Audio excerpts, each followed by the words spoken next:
I hope you're having a great conference so far and are ready for one last morning of interesting sessions.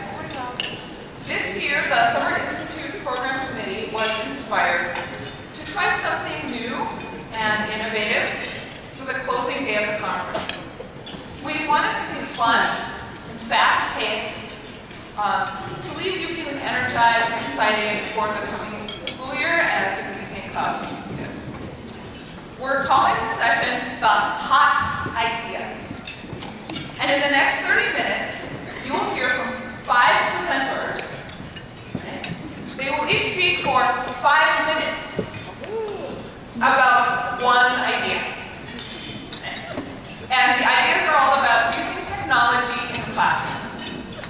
That's right, 5 people, 5 minutes each, one idea each. Oh, and one other thing, they get 20 slides up here. Those slides advance automatically. They are absolutely tied to their 5 minutes. They can't have more or less.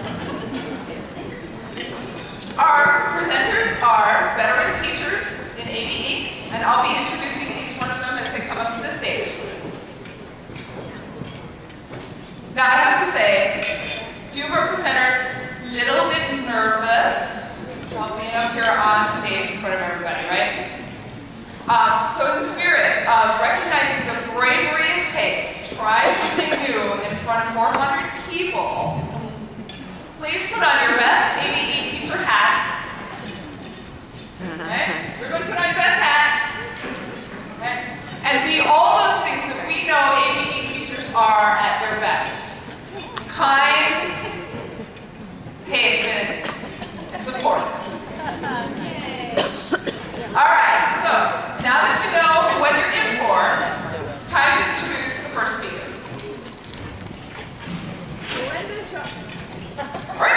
Brenda Jean has been teaching a high intermediate ESL class at Osseo ABE for 11 years. She obtained her master's degree in TESOL from Indiana University of Pennsylvania in 1993. She has taught English in Taiwan, Korea, and Turkey. She enjoys using technology in the classroom with students, and she is here today to talk about using Gmail in an ESL class.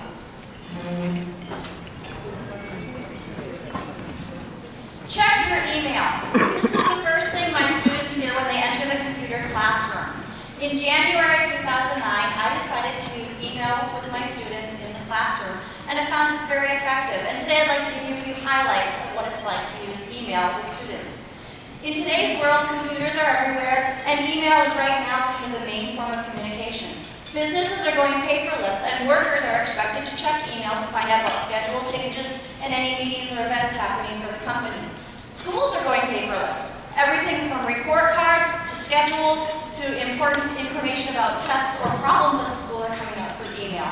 And if you have kids in any activity, as a team manager, it's much easier to send out one email to 18 families than to call all 18 families. And so email is everywhere, and people can check email almost anywhere. Today with our cell phones and other products, it's much easier to work with. Some students can do email and have no problems. Other students don't know how to check it. And so I decided to start using email with my students to give them a chance to learn how to use email. I chose Gmail because there's no spam, and because it's fairly easy to set up and get into a program. The first day of computer class, either the computer teacher or I will sit down with them and show them how to step through it. I like to have students create their own account because then they can go out later and make another account that they can use with the outside world if they need to. In my classroom, it's myself and the student only using Gmail as a communication tool.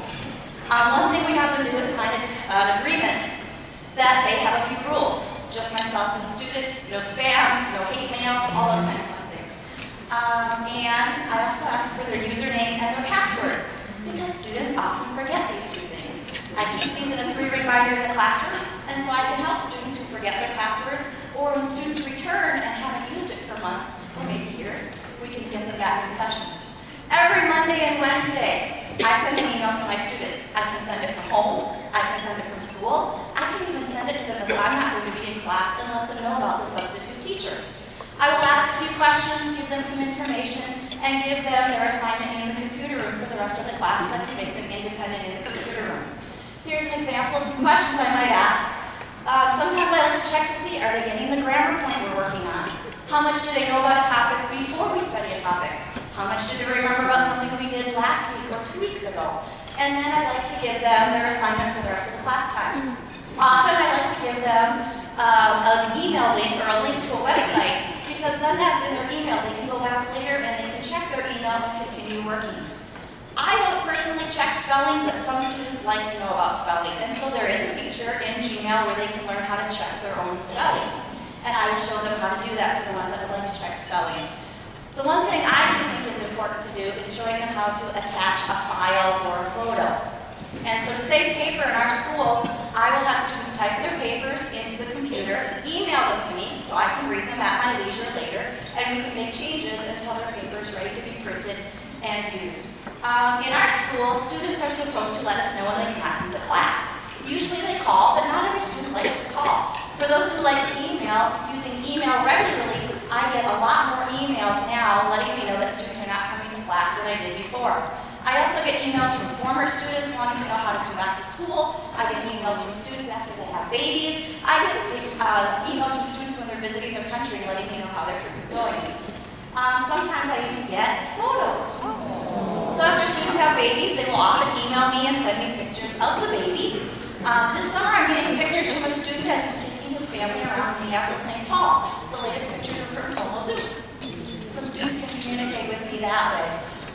One disadvantage about email and Gmail is that in order to register for an account, you have to do a CAPTCHA. These are these crazy word thingies that you have to do. And they can be really difficult for students to read and type in.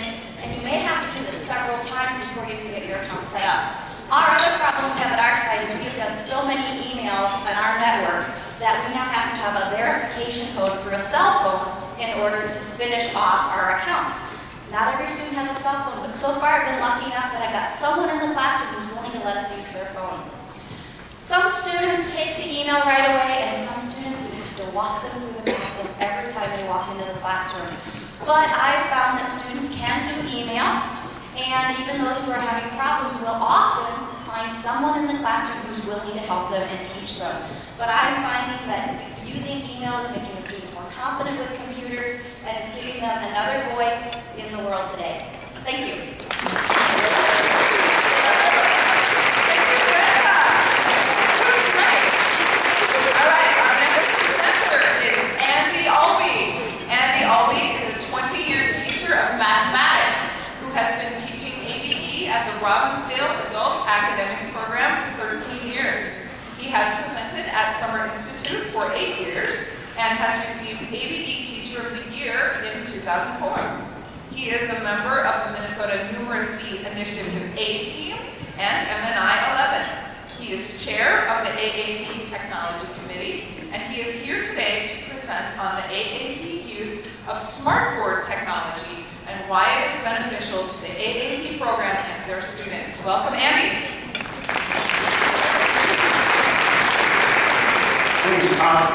First of all, we talked about the idea of smartboards. Why would you spend any money to get a smartboard? They're interactive, clean, printable, simple, fun. If you ever get a chance to go out and play with them, they are just awesome. Can we put up here together, everybody achieve more? How many people have one of these? Yeah, the big thing is most of our students are starting to have these now. And the big thing is that you get this wow factor. When you first got your phone and you can say, wow, I can flip through and see all my pictures. It's just awesome. Well, what's the wow factor? The wow factor is you are the input device. There's no keyboard, there's no mouse. You can use your finger up here or a pen to write on the smartboard and get everything in quickly and easily. So how's it used? Well, the computer input to the smartboard and then puts it out to a projector on the board. So the board doesn't actually project anything, it's from the projector coming in. You can write, erase, do all kinds of things with this. We used to use the whiteboards and projectors, and they're great, but they're dirty. You always end up with those teacher fingers when you're done, right? And you have to erase something before you can write something else. So our solution is to get the smart document cameras, hook up into our smartboards. The nice thing is this thing can feed directly into the screen or feed into the computer. computer with opaque images. So you can just take your book and put it right underneath. You don't have to have those overhead copies made. There's no transparencies. You can view 3D objects. It's kind of a hard picture to see down here. But this picture is a set of seeds in different forms of development. So you can just write right on it and show the students what they're seeing on the thing. Smart boards are printable and savable. So the nice thing is when you're doing this, like on a whiteboard, and you got to erase it, and your students have to copy everything down. At the end of my lesson, I can just print out exactly what they've seen. It's just like PowerPoint. So if you that have done PowerPoints, these are easy. Here's an example of the printing, and this is actually one of my lessons that I've done. And you just click print. You can print it in the slide form or in the handout form, just like PowerPoint, and have an ability to just get this out there quickly. Big thing on saving, our school district requires all of our teachers that are using smart boards to save to a central location. So all of the teachers that have done something for Smartboard, I can access. Everything that I've written, other teachers can access. You can also go to other saved resources like the Smart Exchange. This is nationwide. The teachers that are using Smartboard, they can go through, save information off of here so you can download and get some help to get started with the Smartboard. And lastly, the big thing with the Smartboards, they're fun. These are some great tools. The bubble up here, the balloon, you can have something behind it that the students have to click and pop it. You have random number generators, random card generators. So if you're doing anything like probability, of course I'm a math person. You've got the magic pen, shapes, and these math tools. And when they're teaching math, this is awesome. You can have your protractor, your ruler, everything right up on the screen and adjust everything to see it. So this is one of the things that's kind of fun with it. It's a game. In this game, our students love this one, not necessarily the A versus CK, but you take one of the pictures and you drag it into a spiral, and if it fits, it goes in, and if it doesn't, it spits it back out. So it's just kind of really interactive. A couple of games here, Jeopardy. The really nice thing is these are adaptable. You take it, you put your information into it, and let it be your lesson, but it's got this structure on it. If any of you guys ever played Ken? Anybody? Oh, I've got a few of them out there. This is just like Sudoku, and it's an awesome way to get my students started in the morning. They can touch it and move the numbers around, and it's just an awesome wake up, hey, we're in lesson time. So what's our next step? Now we've started into this SmartBoard technology. We got a grant from the Seven Dreams Educational Foundation at our district to buy some smart response clickers, which will allow the students not only to interact with the board at the board, but at their desks. The notebook has templates built in that allow you to create pages to use with the SmartBoard clickers, so they're really, really easy to set up all your lessons with. The big thing with SmartBoards and the SmartBoard response clickers is you get instant verification of what your students know. You don't get the one student that says, I know, and everybody else is back and goes quiet. You can wait until everybody's responded. This is what we're looking for. Not the young Catholic girl, but the fact that somebody that's interactive and excited and putting the SmartBoard response out there, I want to answer the question. It's really an engaging system for probing our students' educational knowledge.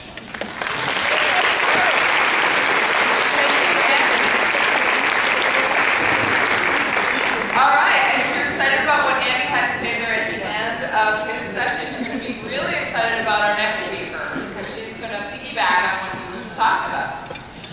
Paula Fryermuth has taught adult learners for over 20 years in almost every area of AEP. She has a master's in adult education from the University of Minnesota and teaching licenses in language arts and adult basic education. She has conducted workshops for state and national conferences on many topics, including writing, student behavior, and assessment. Paula is a former president of Literacy Action Network, or as it was known at the time, Literacy Minnesota, and has worked on projects to create the scope and sequence for skills for Marshall ABE, alternative teacher licensing, and STAR. Paula likes to try new ways of learning with her students, and is always willing to share her project's successes and not successes. Welcome, Paula.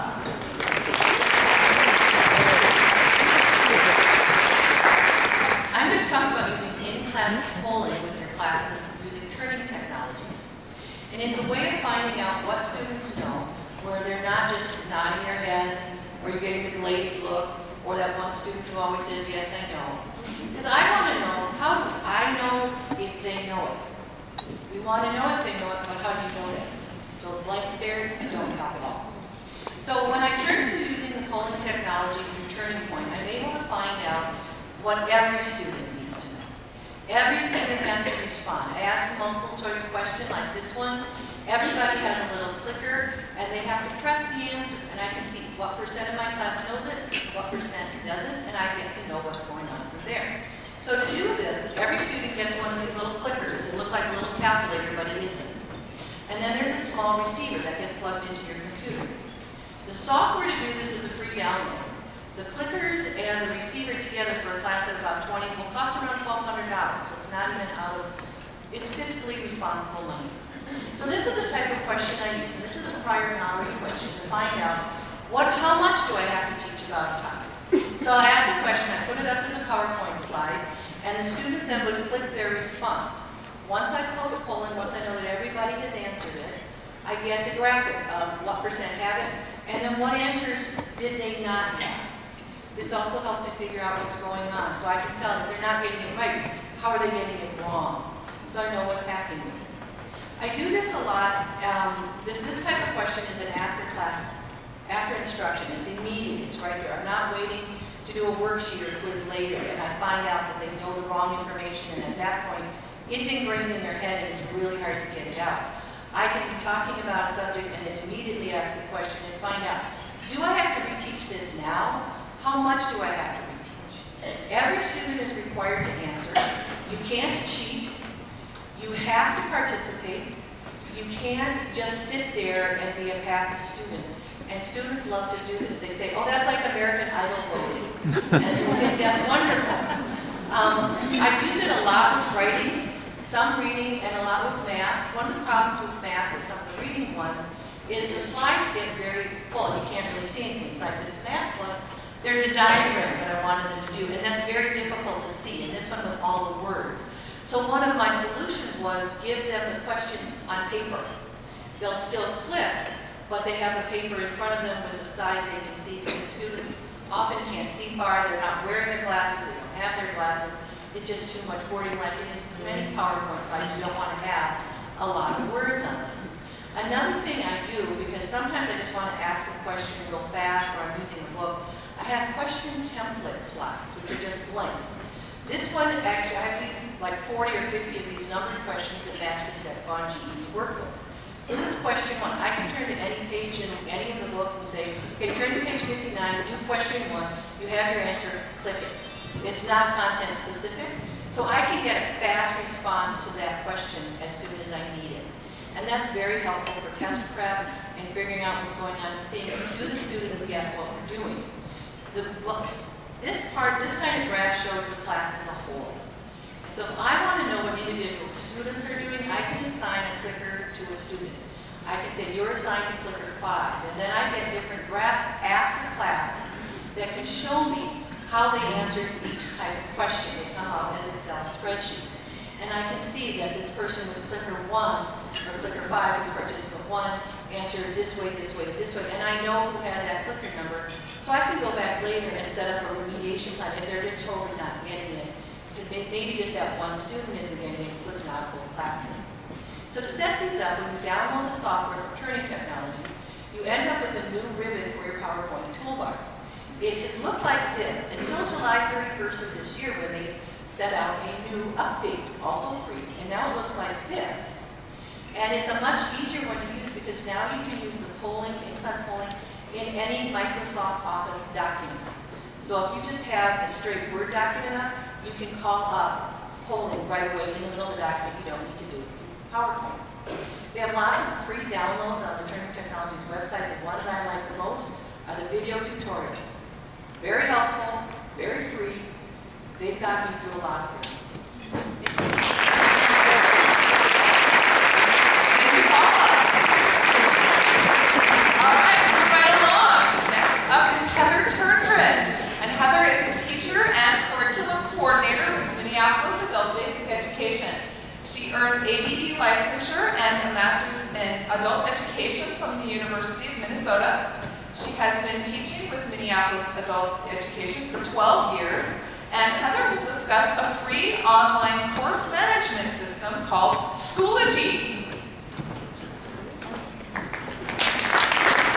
Good morning, and I'm on topic on a cool morning. I am talking about Schoology, which is a free online web-based school or course management system that we're using right now in Minneapolis, ABE. And it is a way that you can design your course, you can put content, and students can use it. It's very similar to what our students use when they transfer to post-secondary, D2L, Moodle, or Blackboard. I've used Moodle before, and I find Schoology to be much easier. It also is similar to Instructure, Edmodo, and Facebook. I like the Facebook aspect because many of my students, as yours do, I'm sure as well, have Facebook accounts. And it's bringing in that social media aspect to learning. Many of my students have Facebook, and when they move over to Schoology, they see how similar it is. And it works really well to bring in the class, even if they're not in class with direct instruction, they can be at home for distance learning, and it's bringing them into the class. It's great for teachers. You can manage and create your whole course. You can add lessons, you can upload documents, PowerPoints, PDFs, links to all sorts of information. This is an example of what one of your students would see. So they can see where the assignments are, they can see where the tests or quizzes that you want to put up there, the files and the links. Up here on the right, you can see, they can see when assignments are due. As a teacher, I found it really easy to upload the assignments, either in a Word document, a PDF, or a PowerPoint. It was by far the easiest system that I've used. Students could also click on a link that I added for a related web-based activity, and they could do this at home. They didn't have to be in the class, so if they wanted extra learning, they could go on. For some teachers, I didn't do this myself, but other teachers have, you can be creating tests and quizzes, and you'll get immediate feedback. I think it's hooked up with Google Forms, which is part of Gmail and Google Documents, where you can put on an online test and you'll get immediate feedback. It's also really great for the analytics, either for a program manager or for a teacher. You can see how many students are viewing your site, how many assignments are completed. This is an example of one of my classes. I could see how many total page views, how many students posted into our discussion forum. This was for a writing class, so I was really encouraging them to be writing every day. I could see what days were the most used. It's really easy for students to sign up. They just have to go to Schoology.com. They need to click on a student and put in an access code that I provide to them. Once I have created the class, I get that access code. They then go in, put in their first name, last name, and they do not need an email account, but it is easier if they have one. I signed my students up for Gmail, and then they can just register. Like what Brenda said, it's good to keep a file with their password so that they remember what it is. Many of my students have cell phones and their smartphones, and they can download the Schoology app onto their smartphone or onto their iPads or a tablet. And some students were not in class, but they were doing the work from their work environment. This is an example of what I was doing for the writing class. Every day we had a discussion that was a GED-like writing prompt, so the students knew what they had to do. Go in, spend the first maybe 20 minutes writing about a response. What's your favorite day of the week and why? Students wrote about it, and then they had to read and respond to classmates. I was a little worried at first, thinking that they were not going to understand it, but they loved doing this. It's really similar to Facebook, that you can like someone's comment. Students anticipated this every day, and they did it quite well, very respectfully. There are some new updates. I think July seems to be the time that all of these programs update, but now they're having some self-paced learning for the learners, and this is really new. There will be polling within Schoology, so similar to what Andy and Paula were talking about, you can be doing the polling. I know some teachers are hesitant about our students using the social media, but 96% of college students, and our students need to be going off to college, are using Facebook and other social media. We're here to help our students learn, but also learn about technology. And so I would recommend that you check out Schoology. It's free. Thank you. Thank you, Heather. All right, we have one last presenter for you this morning. Jessica Jones is up next, and Jessica has been teaching basic computer skills to adult learners for over 10 years. She has a master's in education in learning technologies from the University of Minnesota. She's passionate about board games and developing digital literacy for all learners. Jessica is here to invite you to join the revolution, and I'll let her explain.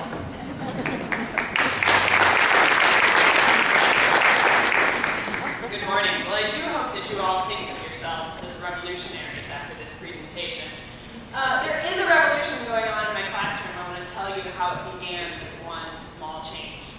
So about 10 years ago, I got my first teaching job working with ESL students and ABE students learning basic computer skills. And I spent hours creating step-by-step instructions like the ones above. They were at low reading level, they had lots of visuals, but it took a lot of time. And I'd print out these packets, give them to my students, and after a short demo from me, they'd work independently on these packets. And they were learning computer skills, and they really loved it. But it was time intensive, and there was one other problem, Windows Vista. So when this came out, I had bewildered students in my classroom holding their laptops going, where is the start menu? Because they just couldn't overcome these small changes in graphic interface to be able to use the computer skills that they had learned. And so this really got me thinking about what was it that they were missing? I mean, what is it that I do when I encounter new software? I don't usually sit down and read a step-by-step instruction manual. Instead, I look for familiar elements on the screen, I try things, I problem solve with my colleagues to eventually figure out what I need. And you know, if you can relate to the situation that my students were in with Windows Vista, it's probably because you learned computer skills much in the way that I was teaching them, like a mechanical process, one where you do the same set of inputs every time and you get the same set of outputs. But the reality is that's really not the way technology works, especially in the internet age. And I knew that this was not going to change. So the beginning of the experiment started by throwing away all of the instructions, the printed instructions. And also another small change, and that was what my students know as 2 students, 1 computer. And so I would sit 2 students down at 1 computer and ask them to communicate, collaborate, and problem solve together. And for any teacher who's ever run themselves ragged in a computer lab trying to respond to the teacher, teacher, teacher from 10 different students, try this one thing and suddenly you've just cut that number of questions by more than half. And this powerful experiment in student collaboration really changed the way that I taught and the way my students learned. So now instead of step-by-step instructions, I give them one relevant task, such as find bus directions from your house to the job in this job ad. And I give them the relevant vocabulary, the conceptual background, but I give them no specific instructions. Instead, we work together as though this is a problem-solving task. So remember that problem with Windows Vista, where before I was telling them, click on the Start menu, open Microsoft Word. Now instead, we look at all the programs that are available on the screen, and we make predictions about which ones they think will help them accomplish their task. And sometimes the predictions are wrong, but I still encourage my students to go ahead and try opening that program, look around, see if they think it will help them, and if not, go back and try something else. In fact, try something is becoming a motto in our classroom. Try something, okay? So that when students don't know what to do next, they encourage each other, well, let's try this and see what happens. Because this is really key to approaching technology as a problem-solving task. I'm going to say that one more time because I think it's really important. Using technology is a problem-solving task. It's not a mechanical process. And if you think about the last time you struggled with your cell phone or computer, you know what I mean, okay? It takes problem-solving and communication. And really, these are the skills that are going to carry our learners into the 21st century, much more so than learning how to use Microsoft Word. Because we don't have any idea what's going to come in the next 10 years in terms of employment, but also in terms of what it takes to be an active parent and an engaged citizen in our society. But students who learn to be communicators and collaborators will have the skills that they need to move forward. So, one simple change. It starts with 2 students, 1 computer. I hope that you'll join the revolution.